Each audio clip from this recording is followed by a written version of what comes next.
Good evening sa lahat ng aking mga supporters. Saan man kayo naroroon, sana nasa mabuti kayong kalagayan. Ito, may papakita ako sa inyo. Ito ang vlog ko ngayon. 3 pirasong hasa-hasa.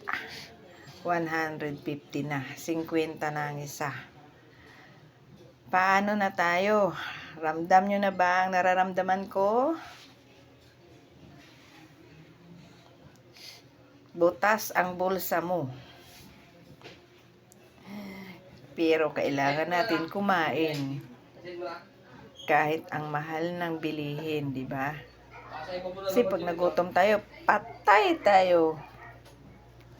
Kaya lang, pag wala kang pera, mamamatay ka rin kasi sa sobrang mahal ng bilihin. Ayan, tingnan nyo mga guys. Oh. Ito ang halo, may halo pa to. Talbos ng kamuti. Ayan, talbos ng kamuti yan ha. Yan, talbos ng kamuti. Hahalo ko yan dyan. Magkaano yung talbos ng kamuti guys? 10 ang isa. So, 2 piraso is 20. So, magkaano na? 170 lahat. Ito lang. Oh no, wala pang sibuyas, wala pang kamatis. Mabuti na lang, mayroon pa ako dito. Hindi ko alam kung mayroon pa akong sibuyas. May kamatis pa ako.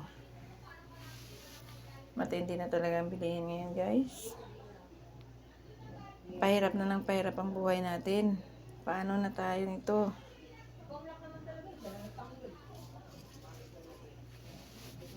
Paano na? Sa darating pang mga henerasyon, mga apo-apo natin. Dahil pataas na ng pataas ang bilihin, wala nang pababa ng pababa ng pababa. Ang presyo ay ginto. Ginto. Ginto na ang isda. Ginto ang bilihin. Puro na ginto, di ba? Ginto. Ginto. Biruin mo 3 piraso lang yan, 150 na. Kung sa bagay, sasabihin ng iba, kainin mo pera mo, makakain mo ba? O di ba hindi? Kaso, sa sobrang mahal ng bilihin, pag wala kang pambili, patay ka rin. Di ba? So, yan po. Bye-bye. And thank you for watching. Don't forget to like and share my channels. Ang aking mga vlog. Thank you. Yan lang po.